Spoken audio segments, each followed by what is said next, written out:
네, 그래서 오늘 스터디를 해 나갈 거는 2부 7장 다윈 공간이에요. 간주곡이라는 부제를 달고 있으면서 진화를 생각할 새로운 도구라는 목적으로 좀 이 챕터를 쓰게 된 건데 데닛이 다윈 공간이라는 도구를 통해서 어, 일반적인 자연 선택에 의한 진화부터 차근차근 어떤 다양한 진화의 형태 그리고 결국에는 문화적 진화 까지 나아가려는 게 데닛의 의도입니다. 이 챕터를 쓴. 그래서 다인 공간이라는 도구를 한번 잘 이해해 보자.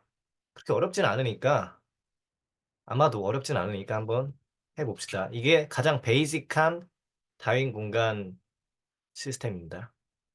한번 그 전에 진화란 무엇인지 잠깐 아주 간단하게 복습만 하자면 그리고 특히 자연 선택에 의한 진화가 일어날 조건 세 가지를 얘기를 해볼 건데 이 세 가지 조건 어렵지 않아요. 그리고 웬만하면 외워두고 이해해 보는 게 되게 중요한데 자연 선택을 통한 진화가 일어나기 위한 조건 세 가지. 일단 되게 다양한 형질이 있어야 돼요. 다양한 형질. 그러니까 차등 조건이 있어야 된다는 거죠. 어떤 애들은 적응도에 유리하고 어떤 애들은 적응도에 열등한 그러니까 번식이나 생존에 열등한 그런 개체마다 서로 다른 형질이 나타나고 그것이 유전되어야 하고 그리고 그러한 생존과 번식 차이로 인한 선택이 있어야 된다. Variation, heredity, selection 이 세 가지가 있어야만 그리고 만족될 때 있어야만은 아니죠. 이거 말고도 다른 방식으로 진화가 일어날 수 있으니까 이 세 가지 조건이 만족될 때 진화는 충분 조건적으로 반드시 일어난다. 충분히 일어날 수밖에 없다. 필연적으로. 그래서 데닛은 이렇게 공식화를 했죠.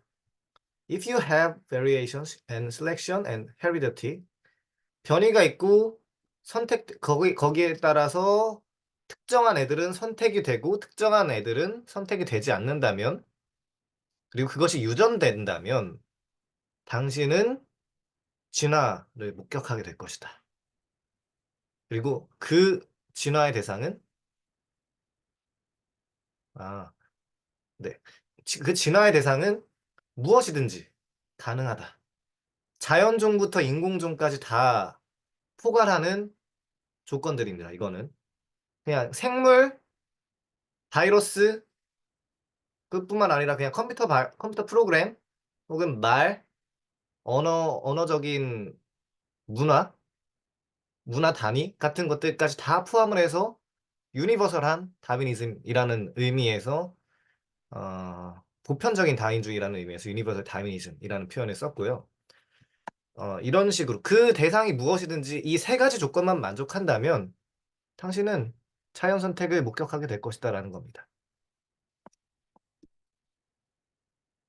자, 그리고 그래서 다시 한번 이야기를 하자면 뭐 이제 지겹도록 이야기를 듣는 걸 텐데 이런 다윈의 최적자 생존은 실제로 안정자 생존이라는 보다 더 일반적인 법칙의 특수한 예다라고 이야기를 하는 거죠. 최초의 자연 선택은 단순히 안정한 것을 선택하고 불안정한 것을 배제하는 것이었다. 셀렉션하고 베리에이션 개념이 있는 거겠죠. 그러니까 어, 최초 생명이 탄생하기 이전에도 어떤 것들은 더 안정되게 자연계에 더 안정되게 존재할 수 있는 개체들은 살아남았고 그게 원자든지 혹은 어떤 뭐 소행성 혹은 어떤 행성의 궤도라든지 그런 것들을 다 포함해서 여러 베리에이션과 셀렉션들이 있을 텐데 헤리더티만 없었던 거죠. 그래서 전 다윈주의적인 그렇지만 다윈주의적인 진화가 꽃피울 만한 샘솟을 만한 그런 여지는 좀 있었던 거라고 볼 수 있는 겁니다. 그래서 이런 안정자 생존의 법칙을 가지고 많이 얘기했었죠. 비눗방울이 왜 구형인 이유 그리고 소금이 입방형 결정체인 게 더 안정적이기 때문에 불안정한 것보다 불안정했을 때는 지속적으로 존재하기 어렵기 때문에 이러한 애들만 우주의 역사 속에서 선택이 되었고 안정적으로 지속할 수 있기 때문에 선택됐다. 라는 이야기를 지겹도록 이야기를 했을 겁니다. 그 사례 중에 옥텟 규칙 같은 것도 지겹도록 이야기를 했을 거고. 그래서 그러면 이런 진화의 조건들을 쭉 이야기를 했는데 이 진화라는 거는 그리고 다윈이 얘기한 자연 선택에 의한 진화라는 거는 철학적으로도 굉장히 커다란 영향을 끼쳤어요. 어떤 거냐면은 본질주의에 대한 거부를 했다고 여기서도 이야기가 나왔죠. 책에서는 224쪽에서 다윈이 사고에 기여한 가장 중요한 것들 중 하나는 그가 본질주의를 거부했다는 것이다. 본질주의는 고대의 철학적 교조로 사물의 유형마다 자연종마다 그 각각의 본질이 그 종이 되기 위한 필요 충분 특성들이 있다는 주장이다라는 건데 이게 중세시대 때 가장 크게 유행했던 말들 중 하나예요. 철학적으로 어 글쎄 철학 전공한 사람들은 이 말을 한 번쯤은 들어봤을 거예요. 그래서 존재의 대사슬 The Great Chain of Being 이라는 말을 쓰면은 조금 아는데? 라는 식으로 이야기를 할 수 있겠죠. 어떤 거냐면은 진짜 존재는 하나의 커다란 마치 대사슬처럼 위계 질서를 가지고 있다는 거예요. 중세시대, 특히 중세시대 때 어떤 위계 질서냐? God, 신이죠 뭐. Angels, 천사, 그리고 왕권 신수설 같은 이야기죠.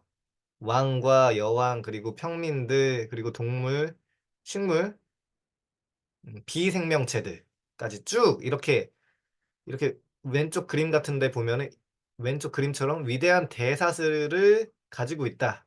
아주 커다란 위계 질서를 가지고 있다라는 거예요. 근데 이 이 위계 질서 한 층 한 층마다는 넘을 수 없는 4차원의 벽이 있어서 그리고 각각의 본질적인 고유한 특성이 있어서 어 호랑이가 뭐 사자가 된다는 건 불가능한 거고 뭐 어떤 유인원이 사람이 된다는 건 불가능한 거고 뭐 이런 식으로 뿌리를 그냥 못을 그냥 박아버린 거죠. 넌 절대로 변할 수 없어. 이런 식으로. 그런데 다윈이 제기한 가장 커다란 통찰 중 하나는 변이가 표준이다라는 거죠. 이건 원래 감정은 어떻게 만들어지는가라는 책에서 다양성이 표준이다라고 번역이 되어 있는데 제가 생각하기에는 변이가 표준이다라는 식으로 왜냐하면 언어 보면 variation is the norm이거든요. variation 뭐 다양성으로 번역할 수도 있겠지만 변이로 번역하는 게 제 생각엔 좀 더 맞아 보여서 그리고 그 리사 펠드먼 베럿이 말하고자 하는 바 그리고 그 이전에 진화생물학자들이 하고자 하는 바에 좀 더 적합해 보여서 이런 식으로 제가 좀 수정해서 가져왔는데 변이가 표준이다라는 거예요. 그리고 개체군 사고라는 말도 혹은 그런 사고 방식도 다윈이 제기한 커다란 통찰 중 하나인데 선택의 단위가 집단이 아니라 개체라는 거예요. 그러니까 예컨대 플라톤의 이데아 사상처럼 뭔가 본질을 열망하거나 그럼 집단주의적인 사고방식이 쭉 전승되어 왔고 그리고 아까 말한 존재의 대사슬처럼 변할 수 없는 그 생물종만의 고유한 특성이 있어서 넌 변할 수 없어 라는 식으로 본질주의적인 사고방식을 전제했다면 생명체에게는 고정불변의 질서도 없고 원래부터 정해진 항목적 질서도 없고 집단이 우선되지도 않는 옛날에 어떤 진화생물학에서는 옛날엔 집단 선택이 발휘될 수도 있다라고 이야기를 하는데 그 웬만하면 집단 선택은 발현되지가 않아요. 그러니까 집단이 우선되지도 않고 종이 우선된다는 얘기는 더더욱 틀렸고 그러니까 엄밀히 말해서 뭐 종의 보존을 위해서 번식을 한다라는 이야기도 좀 틀린 이야기죠. 사실은 유전자 하나하나의 개체를 위해서 유전자의 눈 관점에서 봤을 때 유전자가 선택되기 때문에 유전자 관점에서 유전자가 우선된다는 거죠. 어떻게 보면은 종 우선주의가 아니라 그래서 이런 다양성, 이런 변이야말로 표준이다.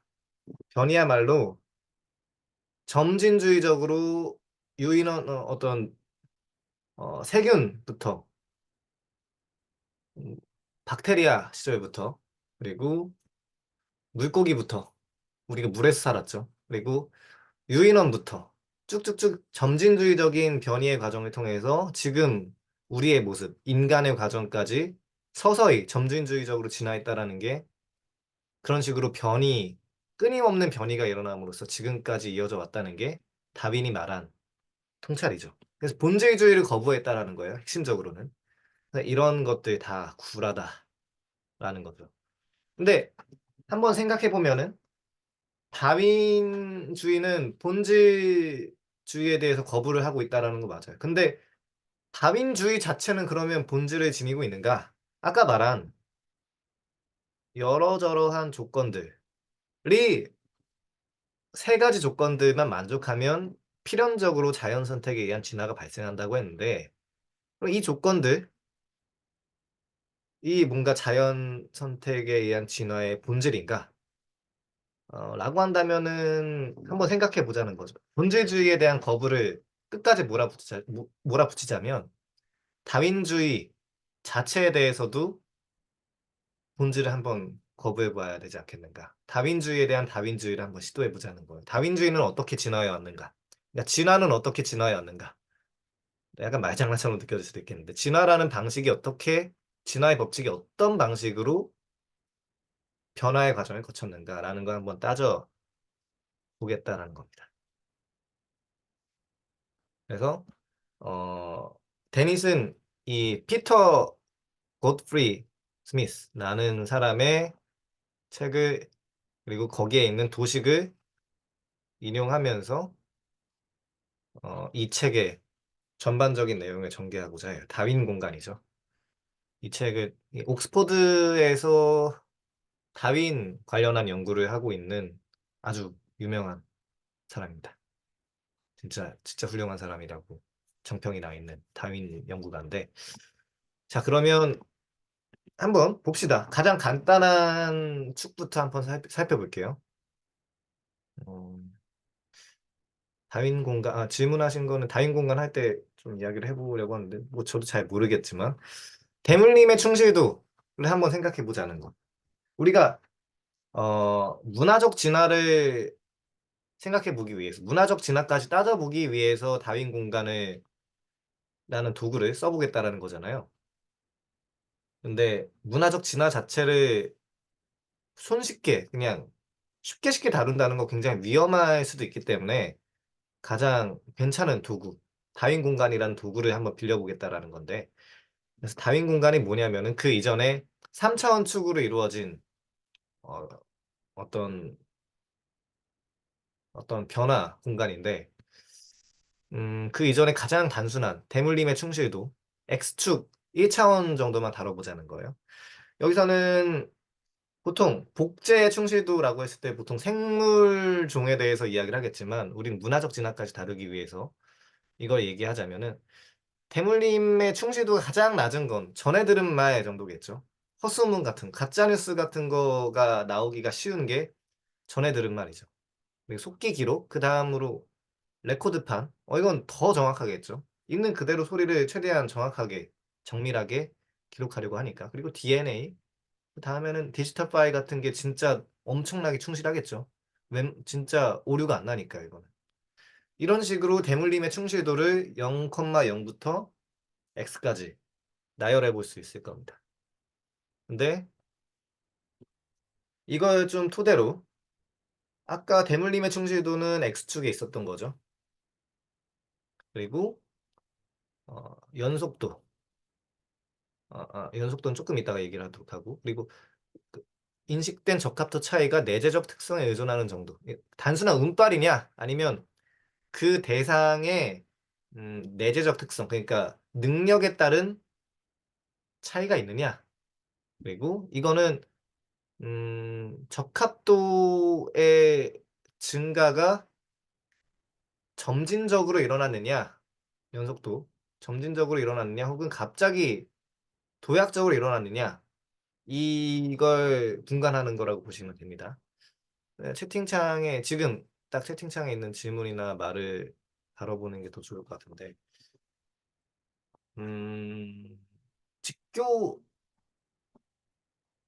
그냥 3차원 공간 만들기 편하라고 그냥 직교로 만들 것 같긴 한데, 음, 그 이유가 딱 특별히 있는지는 저도 잘 모르겠어요. 각 축이 독립인 이유가 궁금하다는 거예요. 그러니까, 근데 이거는 되게 변형된 여러 가지 세트들을 만들 수 있겠죠. 아까 책에서 말한 것처럼 다윈 공간, 이런 가장 베이직한 다윈이안 스페이스를 만들 수도 있고, 7-2의 그림, 7-3의 그림, 뭐 7-4의 그림까지도 변형해서 다윈주의의 여러 가지 특성을 담은, 세 가지 특성을 담은 여러 가지 다윈 공간들을 만들 수 있겠죠. 우리가 직관적으로 잘 이해할 수 있는 정도의 차원은 3차원 정도까지이기 때문에, 일단 물론 뭐 개똑똑한 사람들은 4차원, 5차원 열심히 이렇게 잘 이해를 할 수 있겠지만, 그리고 그런 식으로 정말 잘 표현도 할 수 있겠지만, 표현도 하고 그거 잘 이해도 할 수 있겠지만, 저 같은 경우엔 적어도 저만 하더라도 3차원 정도만 되었을 때도 약간 헷갈리는 게 좀 있어서 3차원 스페이스를 위주로 다뤄보고, 다른 변수들이 생기면은 제가 그때그때 제깍제깍 좀 바꿔보고 대체해보면서 좀 다뤄본다고 데니시 말을 했었죠. 일단 보면은 이런 그 다윈 공간 모델을 통해서 데니스는 가장 순수 다윈주의적인 현상, 이건 진짜 다윈주의적인 모범이라고 할 수밖에 없겠다라고 한 이 패러다임은 모범 케이스죠. 다윈주의적 진화의 가장 모범적인 케이스, 1,1,1쯤에 있겠죠. 쯤이라고 말하는 이유는 조금 이따가 말할 건데, 그런 순수 다윈주의적인, 아, 그런 뜻이었구나. 순수 다윈 일단 얘기하고, 순수 다윈주의적인 현상은 여기 1,1,1쯤에 있는 거겠죠. 그리고 준 다윈주의적인 현상, 다윈주의적인 것 같고 아닌 것 같기도 하고, 그리고 원 다윈주의적인 현상은 이제 정말 이제 다윈주의적인 진화의 프로토타입이 생기는 거죠. 근데 그리고 전혀 다윈주의적이지 않은 현상도 한번 이 다윈 공간을 통해서 이야기를 해보려고 하는 거예요. 근데 물론 순수 다윈주의적인 현상, 준 다윈주의적 현상, 원 다윈주의적 현상, 전혀 다윈주의적이지 않은 현상, 각각의 어떤 본질이 있다, 무자르듯이 구별될 수 있는, 명확하게 구별될 수 있는 경계선이 있다라고 생각하면은 곤란합니다. 그러니까 아까 말했던 것처럼 쭉 언제나 우리의 개념도 마찬가지로 종 개념, 종도 마찬가지고 생명체, 그리고 세상에 많은 다양한 것들이 무자르듯이 나뉘어지는 것이 아니기 때문에, 그냥 대강 이런 선들이 있구나. 그리고 대강 그냥 순수다인주의적인 것, 대강 이런 범주들이 있구나라는 편의상 나눈 거라고 생각하면 되지, 무자르듯 나뉘어지는 거라고 생각하시면은 안 될 겁니다. 그리고 음 그렇죠. 네. 그래서 보면은 아까 질문을 한 게, 연속도와 충실도 간의 상관관계가 없는 근거가 있나요? 저는 없는 것 같아요. 왜냐면은 조금 이따가도 이야기를 할 건데, 유전적 부동하고 상관관계가 아예 없다까지는 모르겠는데 있을 수도 있겠죠. 근데 거의 그냥 이렇게 독립으로 놔도 될 것 같아요. 왜냐면은 일단 유전자 부동 설명하고, 그리고 인간 세포하고 비교를 하면서 좀 설명을 할 건데, 일단 설명하고 넘어가겠습니다. 이제 7-2의 병목과 번식 분화는 생각해 봐야 될 것 같네. 일단 그럼 유전자 부동을 한번 이야기를 해볼 건데, 왜냐면은 읽었을 때 음, 다른 것들은 좀 이해가 됐을 것 같아요. 근데 패러다임은 가장 모범적인 다윈주의적 진화의 사례고, 근데 1,1,1쯤이라고 이야기를 한 이유는, 일단 오류파국부터 얘기를 하자면, 오류파국은 일단 0,0,0은 진화가 전혀 안 되는 거죠. 정말 전혀 진화가 안 되는, 전혀 다윈주의적이지 않은 현상의 예시죠. 근데 여기서 오류파국은 어, 인식된 적합도 차이가 내재적 특성에 의존하는 정도가 또 높고 연속도 또 높아요. 그러니까 점진주의적으로 일어난다는 거죠. 근데 이 경우는 대물림이 전혀 안 돼요. 복제의 충실도가 떨어진다는 거죠. 잡음들을 복제한다라는 거죠. 음, 그러니까 전혀 쓸데없는 것들을 복제한다는 거예요. 정말 유용한 정보들을 복제를 해야 되는데 환경적인 잡음들, 정말 이상한 것들, 복제하지 않아도 되는 것들까지도 복제하기 때문에 오류 파국이 일어난다라고 이야기를 하는 거고, 음, 그리고 아, 여기 패러다임은 모범적 케이스이고, 그래서 1,1,1에 수렴될 것 같으나, 그리고 1,1,1에 될 것 같으나, 완전히 충실도가 1에 가까우면은, 여기 x, 가 충실도죠. 충실도가 진짜 1이면은 변이가 일어날 가능성이 없기 때문에 1에 가까워야 돼요. 면에 닿진 않아야 돼. 0.9999 이 정도는 돼야 변이가 일어나고 그 변이를 통해서 우리가 박테리아에서 여기까지 진화한 걸 거잖아요. 아주 점진주의적인 변화를 통해서. 그래서 진짜 1이면 안 돼.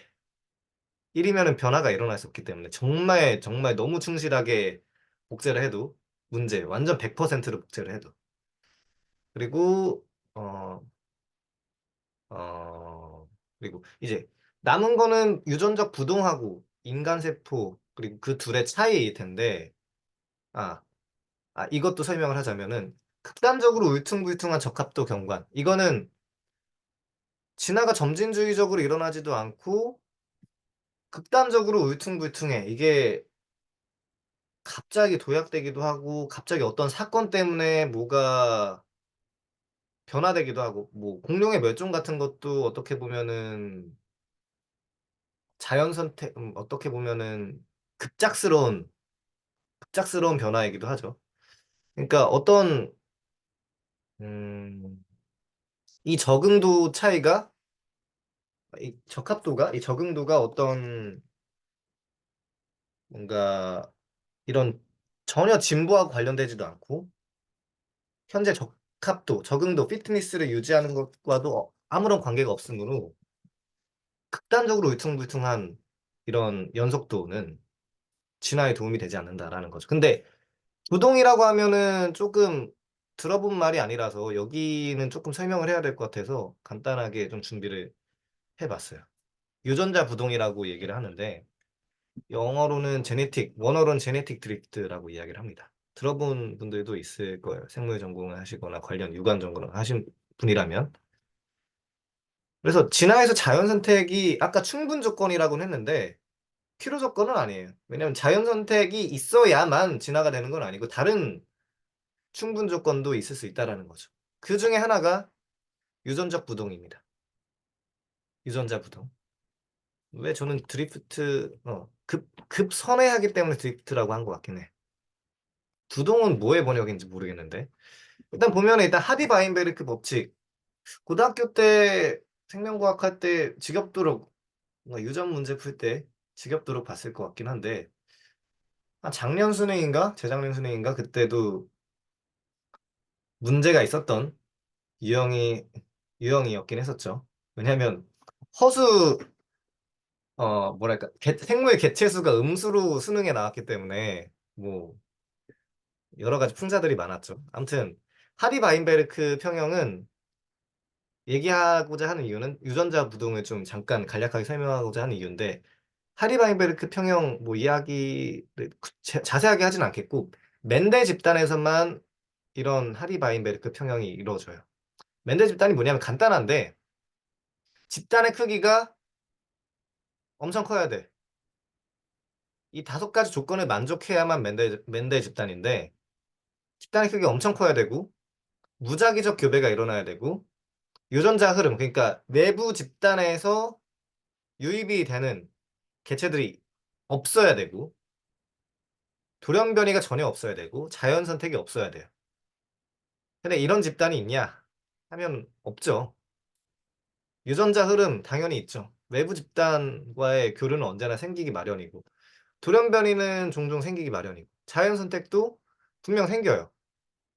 이런 현상들이 실제로 빈번하게 일어나기 때문에 멘델 집단은 실제 자연에 존재하지 않습니다. 그래서 세대를 거치면서 유전자의 구성과 빈도가 늘 변화하기 마련이죠. 멘델 집단이면은 이거 안 변해요. 하디 바인베르크 평형에 만족하기 때문에 유전자의 구성과 빈도가 변화하지 않는데 그래서 근데 하디 바인베르크 평형에 만족하는 집단은 없다라는 거죠.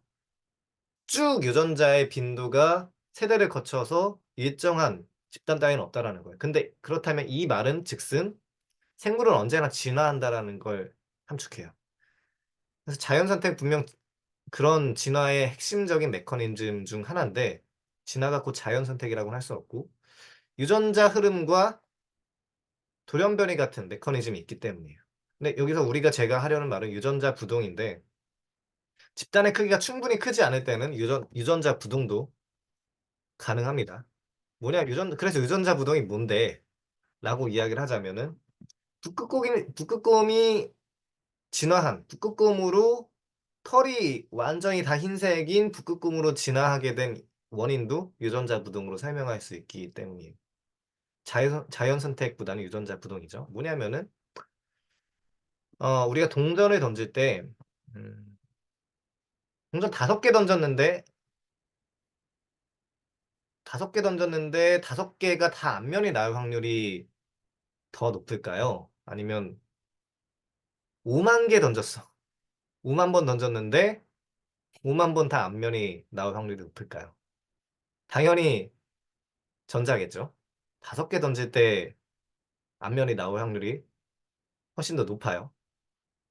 이거는 표본을 추출할 때 표본 추출 오류가 생길 확률이 더 높은 이유랑 똑같아요. 어떤 거냐면 그냥 어, 표본의 크기가 충분하지 않기 때문에. 그래서 이런 이유하고 똑같이 만약에 집단의 크기가 충분히 크지 않다면 그 집단에서 아무리 열성인자라도 조금만 세대를 거듭했을 때 그 열성인자가 충분히 퍼뜨려 나가기 굉장히 유리한 상황이에요. 마찬가지로 이 북극곰도 원래는 갈색곰으로 추정돼요. 갈색곰 혹은 어떤 공통조상이 있었는데 이주를 한다고 칩시다. 어디 다른 나라로 다른 지역으로 이주를 한다고 우연한 기회로 이주가 됐을 때 그곳에서 이런 흰색 털을 가진 열성인자들이 퍼질 확률이 훨씬 더 높죠. 이주를 했을 때 그 집단의 크기가 다른 기존 집단보다 훨씬 적을 것이기 때문에 마찬가지로 파운더 이펙트라고 지네틱 드리프트의 일종의 창시자 효과라고 보통 번역이 되는데 만약에 나비 중에 어떤 뭐 애들이 여기로 이주한다고 칩시다. 그러면은 유전적 다양성은 확 줄어들고 몇 가지 어, 몇 가지 유전적 특성들 아무리 열성인자인 애들이 하더라도 그런 애들이 확 퍼질 확률이 높은 거예요. 이거는 자연 선택이 아니죠. 그리고 어떤 내재적 특성이 있어서 어떤 애가 더 잘 맞고 어떤 애가 더 생존하기에 더 못 맞고 그런 내재적 특성에 의한 차이가 아니라 단순히 운빨이죠.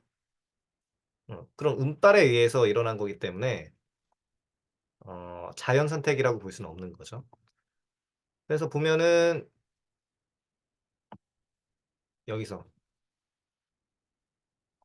유전자 부동은 좀 그림이 더러우니까 여기로 봐야겠다. 그래서 유전자 부동은 대물림 뭐 충실하죠. 충실하니까 쭉 아무리 열성인자라도 이렇게 복제를 한 건데 근데 내재적 차이에 의존하는 정도가 높냐 하면은 낮죠. 그냥 운빨이죠. 그런 점에서 유전자 부동이나 인간 세포하고 그런 점에서는 동일한 선상에 있어요. 근데 둘 사이의 차이가 뭐냐? 연속도의 차이가 있는 거죠. 아까 질문해 주신 것 중에서 연속도하고 내재적 특성에 의존하는 정도의 차이가 있냐라고, 그리고 상관관계가 있냐라고 말씀을 하셨는데, 질문하셨는데, 일단 유전적 부동은 진짜 단순히 그냥 운빨이에요. 그냥 운이 좋을 뿐이. 근데 인간, 그리고 연속도가 없죠. 가장 중요한 둘 차이는 연속도가 없어요. 유전적 부동은 갑자기 확 도약해. 자연 선택에 의한 점진적인 서서히 일어나는 점진적 진화가 아니라 갑자기 확 도약한단 말이에요. 근데 인간 세포는, 그리고 특히 이 중에서 배아가 발생할 때 인간 세포, 그 중에서도 특히 뇌에 대해서 이야기를 하는데, 뇌에서 이런 현상이 뚜렷하게 일어나거든요. 아니, 뭐냐면은 230쪽에 뇌에서 완전히 새 것인, 그러니까 세포들이 우리의 기관들을 구성하는데 필요한 것보다 많이 증식하므로 남는 세포들을 가차없이 도태시키는 선택 과정을 거쳐 패자들은 다음 세대를 위한 원자재를 만드는데 재활용되고 승자들만이 남아서 다양한 직무를 맡게 된다. 그리고 뇌에서는 완전히 새 것인 뉴런들에게 유용한 배선을 이룰 기회가 주어진다. 그냥 가장 먼저 도착한 것이 이겨서 살아남는 겁니다. 운이 좋았을 뿐인 거죠, 얘네들은. 운이 좋고, 그런, 얘네들은 살아남은 세포들도 죽은 경쟁자들과 내재적으로 다를 바가 없어요. 더 강인한 뉴런이 아니고, 더 빠른 뉴런도 아니고, 단지 알맞은 시각에 right time, right place에 있었던 거죠. 알맞은 장소에.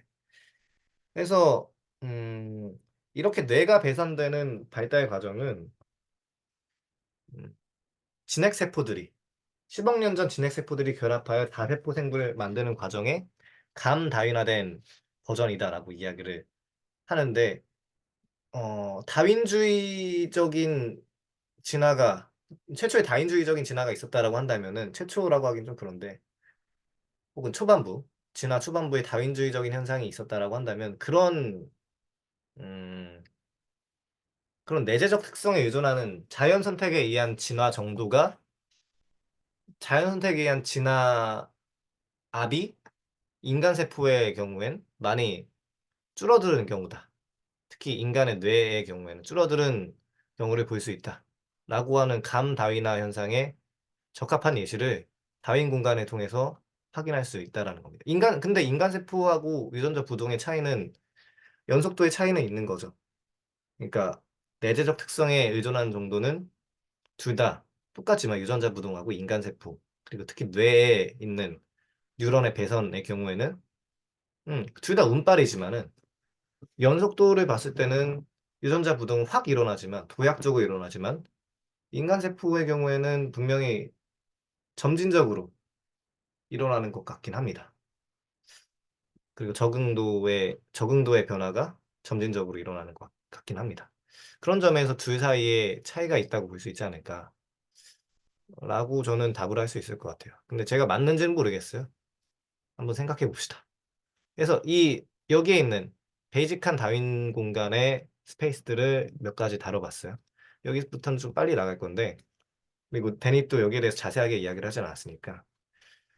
병목은 얼마나, 마치 그 깔때기를 통과하는 것처럼 얼마나 세세한 걸음만 과정을 거쳐서 결과를 이루게 됐는가라고 했을 때, 우리 수족의 세포들이, 엄마 아빠 다 합쳐서 수족의 세포들이 합쳐져서 난자 정자 요만큼, 그 중에 딱 수족의 중에 딱 두 개만 아주 아주 빡빡하게 걸러진 거죠. 두 개. 사실 두 개는 아니죠. 정자도 여러 가지, 이렇게 여러 개 세포가 있긴 하니까. 근데 그렇다 치더라도 굉장히 좁은 틈을 거쳐서 일어난 결과물이죠.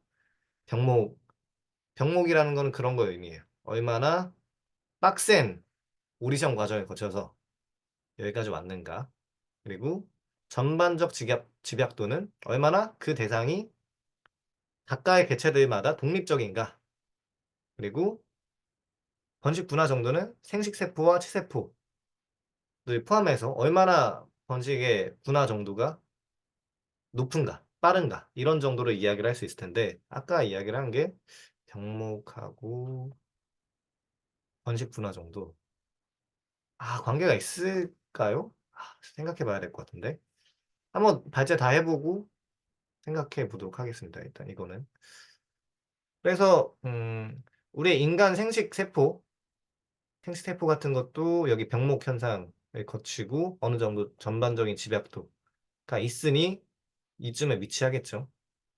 사시나무 숲은 조금 특이한 게 얘는 그냥 다 여러 가지 나무들처럼 보이지만 나무들인 것처럼 보이지만 숲에서 있는 사시나무 숲을 보면은 근데 다 땅속을 보면 뿌리가 하나예요.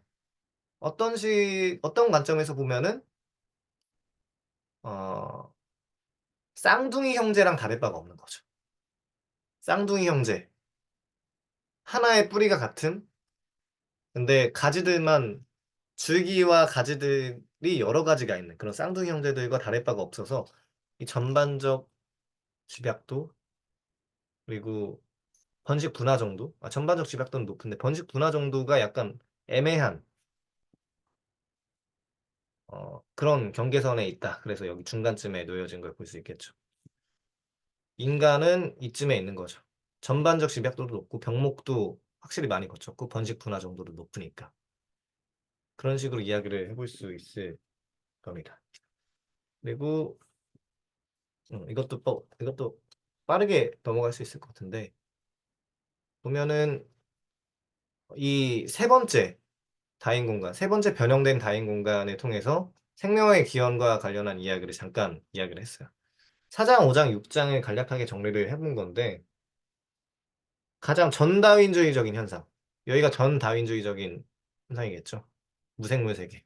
아무것도 어 물론 차등 존속은 될 거예요. 이 세계에서는. 어떤 옥텟 규칙을 만족하는 원자들이 더 살아남을 것이다. 그런 차등 존속은 되겠는데 아직 차등 번식은 이루어지고 있지 않은 그런 전다윈주의적인 세계다라고 볼 수 있겠고 그리고 이런 지속대 번식 얼마나 지속할 수 있느냐 그리고 복잡도가 얼마나 높느냐 그리고 에너지 포착이 얼마나 가능한 존재냐라고 했을 때 박테리아가 이쯤 가장 모범적인 케이스다.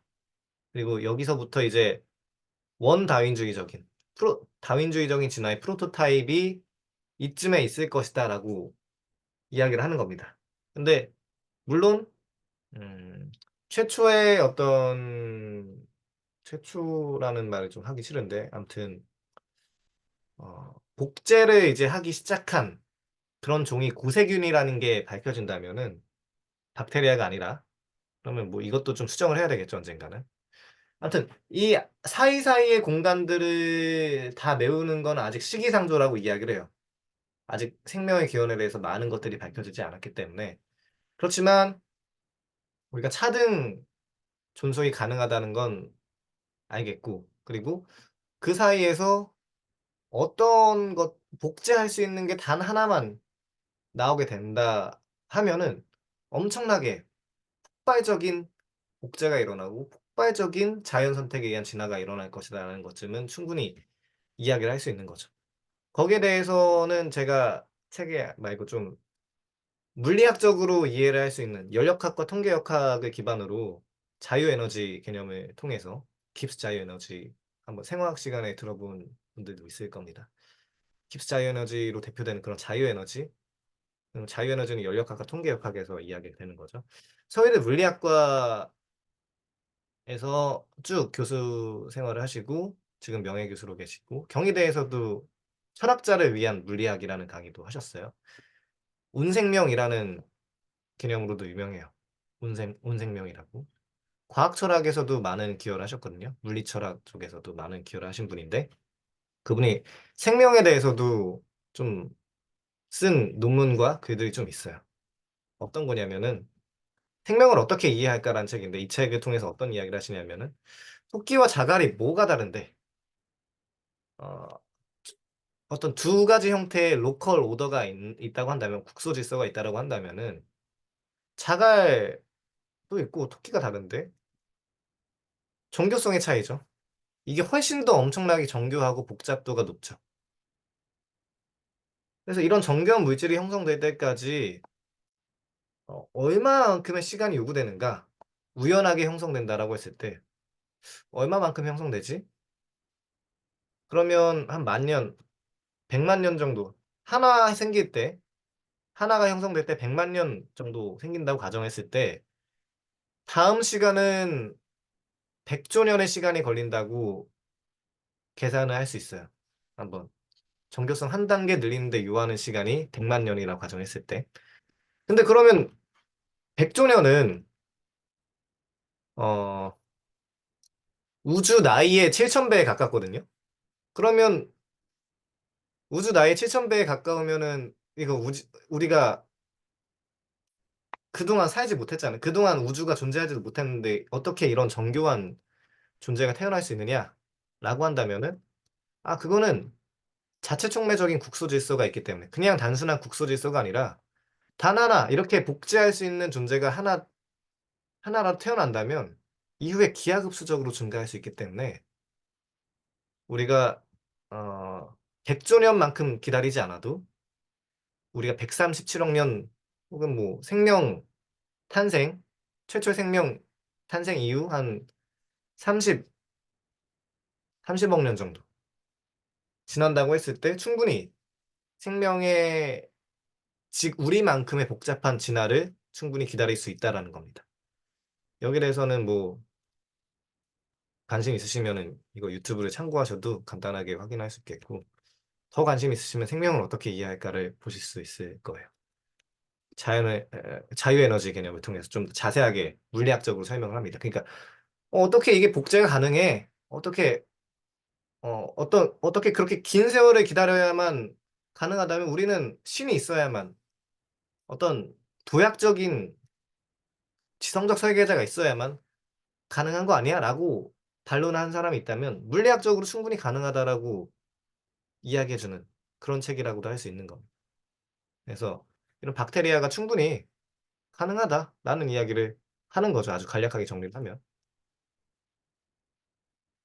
그리고 우리가 지금까지 하고자 했던 우리가 다인 공간을 통해서 하고자 한 작업의 목표가 이거예요. 문화적 진화를 한번 다인 공간을 통해서 적용해 보겠다. 문화적 진화가 어떻게 일어나는지 한번 살펴보겠다. 라는 건데, 일단 그 도구를, 가장 조금 적합한 도구를 찾기 위해서 다인 공간을 지금까지 잠깐 간략하게 다뤄본 겁니다. 문화와 종교가 어떻게 진화하는지 이야기를 하는 건데, 생장 대 번식, X축은, 그리고 내부 복잡도, 그리고 문화 대 유전, 이 세 가지 축을 통해서 이야기를 하는데, 공기가 0,0이죠. 공기는 생장도 안 하고, 번식도 안 하고, 문화건 유전도 없고, 내 복잡한 것도 딱히 없고, 하니까 0,0,0이라고 합시다. 그리고 번식보다 생장을 조금 더, 음, 아, 생장보다 번식을, 아마 이거 조금 헷갈리는데, 생장 대 번식. 음. 사실 생장, 이게 대라고 써져 있는 게 영어에서 항상 영어식 표현에서 항상 헷갈리더라고요. 그렇죠. 사시나무 숲이 후손을 만드는 대신에 더 몸을 생장을 목적으로 하는 거죠, 여기가. 이쪽은. 그래서 완전 이쪽으로 가면은 생장, 이쪽으로 하면 그냥 생장보다 그냥 번식만 목적으로 하는. 바이러스는 그냥 번식을 목적으로 하는 애들이니까 생장 따윈 거의 없고. 그리고 이쪽 위쪽으로 하면은 유전보다는 문화가 조금 더 강세가 되는 그런 쪽이라고 할 수 있겠죠. 신뢰 같은 것들. 내부 복잡도가 높은 거는 아까 보여줬던 토끼 같은 게 복잡도가 높다고 할 수 있겠죠. 공기 복잡도 없고 사시나무 숲은 복잡도가 있는 대신에 유전 쪽에 좀 더 가깝고. 근데 내부 복잡도가 높고 어 그리고 문화 대 유전. 생장 위주로 하는 그런 애들은 로마 가톨릭 교회에 가까워요. 좀 재미난 게 로마 가톨릭 교회는 종분화도 잘 없고 번식도 잘 안 해요. 그러니까 보니까 번식이라는 게 좀 더 많은 밈들을 퍼뜨리고자 하는 그런 애들인데 얘네들은 어떤 16세기까지는 좀처럼 좀 엄청나게 지금까지도 큰 존재이긴 하지만은 몸집만 엄청나게 늘어나요. 16세기쯤에 거의 유전자 드리프트, 지네틱 드리프트 같은 현상으로 어, 개신교가 나왔죠. 종교 개혁이 탄생하면서 루터파, 깔뱅파 이러면서 지네틱 드리프트 같은 현상으로 도약적으로 자연 선택에 의한 진화보다는 도약적으로 어떤 딸 세포들이 자식 세포들이 나온 거긴 한데 얘네들은 굳이 따지면 생장적으로 몸집만 굳이 불리려고 이야기를 하는 애들이에요. 애들이 아니라 그런 분들이시죠. 아주 훌륭하신 성직자분들이시죠. 그리고 말, 단어들은 복잡도는 떨어져. 여기 나온 것처럼 음, 바이러스와 더 비슷한 존재라고 이야기를 하죠. 더 비슷하고 바이러스와 더 비슷하고 더 단순하며 살아있지도 않고 숙주에 번식을 의존하고 있는 거죠. 우리 인간과 인간 사이라는 그런 숙주에 의존하고 있는 놈들이 말, 단어들이라고 할 수 있어요. 다만 한 가지 차이가 있다면 바이러스와 한 가지 차이가 있다라고 한다면은 문화냐 유전이냐 그 차이겠죠. 그런 식으로 이야기를 할 수 있을 겁니다. 신뢰는 문화와 유전 그 사이에 있는 거라고 이야기를 할 수 있어요. 어떤 식이냐면 박쥐 같은 애들도 흡혈박쥐 애들은 서로 신뢰를 하면서 만약에 내가 서로 호혜적인 관계를 가지고 있거든요. 만약에 내가 흡혈박쥐인데 병에 걸리거나 부상으로 인해서 음, 내가 피를 못 빨았어. 그러면 다른 애가 나한테 피를 줍니다. 피를 빤 거를 나한테 대신 줘. 그러면 이 흡혈박쥐는 그걸 기억하고 있다가 그 친구가 흡혈을 못하게 된 상황일 때 반대로 호혜적으로 줍니다. 보답 같은 걸 하는 거죠. 상호 호혜적인 관계를 박쥐도 가지고 있어요. 이거는 문화와 유전 사이의 어떤 그 관계라고 할 수 있겠죠. 문화와 유전이 그렇게 딱 떨어지는 항상 이야기하는 것처럼 다윈주의의 어떤 통찰 중 하나는 거의 대부분의 것들이 연속선상에 놓여져 있다라는 거예요. 어떤 식으로 단절적으로 뚝 떨어져 있는 관계가 아니라. 그리고 1,1,1에 놓여져 있는 거는 이제 거의 다 끝나가는데 대신교 공동체에 가깝죠. 개신교 공동체. 이것도 1,1,1 아무튼 개신교 공동체에 가깝겠고 보면은 가장 마지막으로 다윈 공간 뒤집기를 이야기를 해볼 수 있겠어요. 어떤 거냐면은 아 신뢰를 한번 이야기를 할 때 신뢰도 대부분 문화적 진화의 산물이고 마치 대기 공간이 여기서도 235쪽에 있는 것처럼 235쪽 마지막 줄에 있는 것처럼 진화가 일어난 선택 환경에서 대기를 고정된 특성으로 간주할 수도 있지만 대기도 실제로는 진화해 왔으며 이 행성에서 이루어진 과거 진화의 산물이다. 그러니까 원래는 생명이 시작됐을 때는 현기성 유기체들만 가득해 있었고 산소 따위는 없었단 말이에요. 근데 어느 순간 광합성이 진화됐고 살아있는 것들이 산소를 내뿜었고 그리고 그러다가 오존까지도 생겨나면서 음, 대기가 이제 변하게 됐죠. 원래는 대기 같은 거 없었다가 오존층이 일어났고 오존층으로 인해서 육지 동물들이 살아남을 수 있는 환경이 됐기 때문에 수상 그러니까 그 물속에 사는 동물이 육상까지 갈 수 있게 된 계기가 생기게 된 거죠. 오존이 생기게 되면서. 이거 지구과학 때 아마 배웠을 겁니다. 좀 재밌어가지고 아직도 기억하고 있는데. 근데 이런 식으로 대기도 그런 것처럼 신뢰도 마치 쭉 있었던 것 같지만은 유전과 문화 그 사이 어느 사이에 있는 그런 변화 가능한 이 모든 것들이 다 변화 가능한 어떤 사이에 있는 공간이라고 보시면 더 좋을 것 같습니다. 다윈이안 스페이스 마지막인데 이거는 지금까지 이야기했던 다윈 공간을 뒤집는 거예요. 뒤집는다라는 표현을 데니시 참 좋아하는 것 같아요. 인버전이라는 표현을. 왜냐하면 이건 어떤 거냐면은 이게 마지막인데 가장 다윈주의적인 원래 1,1,1에 놓여졌던 가장 다윈주의적인 케이스가 0,0,0에 놓여져 있고 거칠게 말하자면 흰개미성의 문화죠. 근데 1,1,1에 놓여져 있는 거는 지성적 설계라는 거예요. 그러니까 가장 무작위한 것보다 방향성이 있는 탐색, 그리고 이해력을 가진 것들, 그리고 어 이거는 그 바텀업이고 이거는 탑다운이죠. 이건 탑다운에 가까울 겁니다. 탑다운이고 이해력 있고 언더스탠드 그리고 방향성 있는 탐색. 어떤 오리엔테이션이라고 그냥 굳이 줄이자면 이런 조건에 다 만족한 것들이 지성적 설계라고 할 텐데 이거는 그냥 이상적인 존재예요. 정말 그런 것들은 현실에는 있을 수 없고 우리는 언제나 불완전한 이해와 불완전한 방향성 탐색과 그리고 보통의 협업들을 하면서 이런 지성적 설계 가능한 거죠. 거치게 이야기를 하자면은 이런 식으로 대비를 해볼 수 있을 것 같아요. 가장 0,0,0에 있는 좌표는 흰개미성 왼쪽에 있는 흰개미성 문화라고 할 수 있겠고 얘네들 이해력도 없죠. 이해력 없는 능력이라고 할 수 있겠죠. 자기가 하는 게 뭔지 모르잖아요. 의식적으로 이해를 할 수 있는 능력이 없잖아요. 이해력도 없고 방향성도 없고 그리고 뭐였지? 바텀업이죠. 오른쪽은 반면에 탑다운이고 방향성 있는 탐색이고 이해력까지 갖춘 능력이라고 할 수 있을 겁니다. 그래서 결론적으로는 우리가 데닛이 이런 다윈 공간을 통해서 정리를 하고 이야기하고 싶은 바는 이거예요. 결론은 사실 간단해요.